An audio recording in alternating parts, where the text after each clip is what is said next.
Meron ulit tayong bagong dating na halaman dahil yung first batch nito is halos walang matira sa akin at hindi ko pa naman na-flex ay namay na.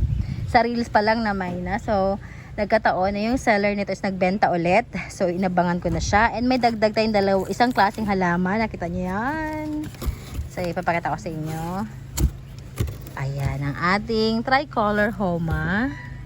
Mas malalaki siya this time. Ayan. Yan yung ating variegated na. Ay, na-fold. Nabali. Mahal pa naman ng bili ko dito. Nabali. Variegated natin na ZZ. Mahal to. Mas mahal to kaya sa black ZZ. Hindi ko alam kung bakit. Kahit sa market, mahal. Ito mahal ang kuha ko nito.